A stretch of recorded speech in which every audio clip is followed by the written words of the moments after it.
वारिस पठान जी, सबसे ज्यादा विरोध आपके नेता कर रहे हैं, सबसे ज्यादा एग्रेशन उनके बयानों में ही नजर आ रहा है। आप ही मुझे समझाइए, संसद से पास हुआ कानून, सुप्रीम कोर्ट में आप लोगों ने याचिका लगाई, जब तक सुप्रीम कोर्ट उस याचिका पर सुनवाई नहीं करेगा, सरकार के विरोध में फैसला नहीं करेगा वारिस पठान जी, तब तक तो इस देश में वक्फ कानून रहेगा ना, वक्फ संशोधन कानून देश में लागू तो होगा ना।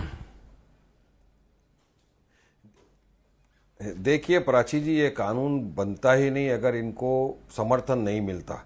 अब ये मोदी अगर चाहते तो 2014 से 19 तक तो बहुसंख्या में थे, उनका बहुमत था, ला सकते थे। 19 से 24 तक भी ला सकते थे, नहीं लाए। मगर उन्होंने क्या किया, ये जो जेडीयू के यहाँ पे नेता बैठा हुए, मैं उनको समझाना चाहूंगा, इन्होंने इस्तेमाल किया नीतीश कुमार, चंद्रबाबू नायडू, चिराग पासवान और जयंत चौधरी का। उनके कंधे पे बंदूक रख के मोदी जी ने चला दिया। अब इनको इतना समझ में नहीं आएगा, देश का पूरा मुसलमान इनको धुतकार दिया है। नीतीश कुमार की पार्टी के कितने छोड़ के चले गए, चंद्रबाबू के यहाँ जा रहे, सब जा रहे। मोदी ने इनका इस्तेमाल करके ये कानून लेके आ गया जो असंवैधानिक है। अब बात नंबर 2 कि हम लोग क्यों जाना चाहते हैं, प्रोटेस्ट भी होगा इसके ऊपर प्राची जी, रस्ते पर प्रोटेस्ट होगा क्योंकि संविधान ने इजाजत दिया पीसफुल प्रोटेस्ट की। अब यूपी के अंदर एक समुदाय हमारा मुसलमान लोग प्रोटेस्ट कर रहे थे वक्फ के बिल के अगेंस्ट में, काली पट्टी बांध के 2-2 लाख रुपया उन लोग के ऊपर बॉन्ड भरवा दिया। कौन से कानून के प्रोविजन में लिखा हुआ है? वहीं पर अभी जो शोभा यात्रा निकली, आप निकालिए शोभा यात्रा, जहां से आपको ले जाना लेके जाइए, वहीं एक जाके दरगाह के पास खड़े हो गए, दरगाह के ऊपर चढ़ गए भगवा झंडा लहराते हुए,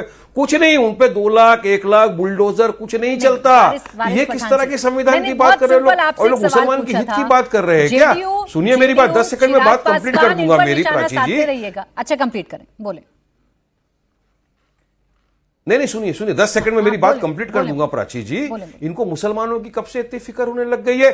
जिनको 2 मिनट मुसलमानों की अजान बर्दाश्त नहीं है, 10 मिनट मुसलमान अगर रस्ते पे नमाज पढ़ लिया इनको बर्दाश्त नहीं है, मुसलमानों के हिजाब से नफरत है। बिल्किस बानो के बलात्कारियों को छोड़ दिया, बाहर आए तो बेल करा के उनको गार्लेंड कर रहे, लड्डू खिला रहे, उनको मिठाई खिलाई जा रही है, टिकट दिया जा रहा है।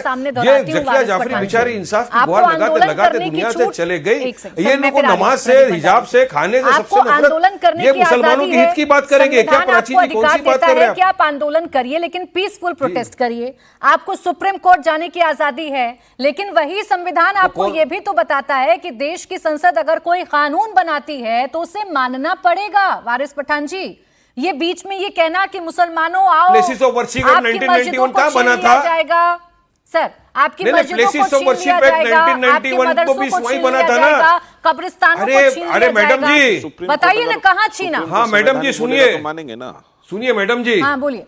अरे मैडम जी सुनिए, बोलिए प्लेसेस ऑफ वर्शिप एक्ट 1991 भी लोकसभा राज्यसभा दोनों जगह चर्चा होने के बाद बना था। तो अभी भी तो सुप्रीम कोर्ट में पेंडिंग है ना। क्यों नहीं मानते हो लोग कि 15 अगस्त 1947 तक जितनी भी जगह है, धार्मिक स्थल, मॉन्यूमेंट, उसका आप नेचर कैरेक्टर चेंज नहीं कर सकते? फिर क्यों हमारी मस्जिदों के पीछे जा रहे हो? क्यों खुदाई करने पे जा रहे हो? क्या निकालना चाहते हैं? वो नहीं मानेंगे, वो गए तो चलेगा, आप करो सब चलेगा, हम करो तो बोलेंगे क्यों गए? अभी जो आपके नेता बड़े बड़े भाषण दे रहे हैं और ये कह रहे हैं कि मुसलमानों आज एक नहीं हुए, तो फिर क्या जवाब आप अल्लाह के पास जाकर देंगे कि हम आपको दी हुई जमीन को नहीं बचा पाए, मस्जिदें छीन ली जाएंगी, मदरसे छीन लिए जाएंगे, कब्रिस्तान छीन लिए जाएंगे? तो बताइए ना, वक्फ कानून तो बन चुका है, पास हो चुका है दोनों सदनों से, राष्ट्रपति की मंजूरी मिल चुकी है। दीजिए मुझे कोई भी एक उदाहरण कि कोई मदरसा छीना गया हो, कोई मस्जिद छीनी गई हो, कोई कब्रिस्तान छीना गया हो।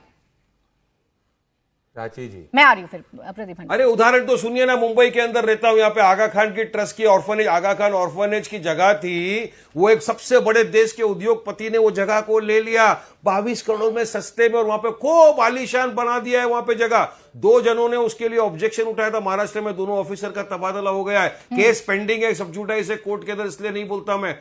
तो ये अलाउड है, चलेगा। आपने कहा ना क्यों ऐसा कर रहे हैं मुसलमानों को एक होने की बात, क्योंकि हमारी कौम में कुछ मीर जाफर। वारिस पठान जी, फिर इतनी दिक्कत क्यों? ये तो कानून बनने से पहले के उदाहरण दे रहे हैं ना। में बनाएंगे, हमारे चीज है, हमारा वक्फ बोर्ड है, वक्फ ट्रिब्यूनल है। आपका कैसे है? हम देख लेंगे। नहीं, ये पॉइंट ही गलत है।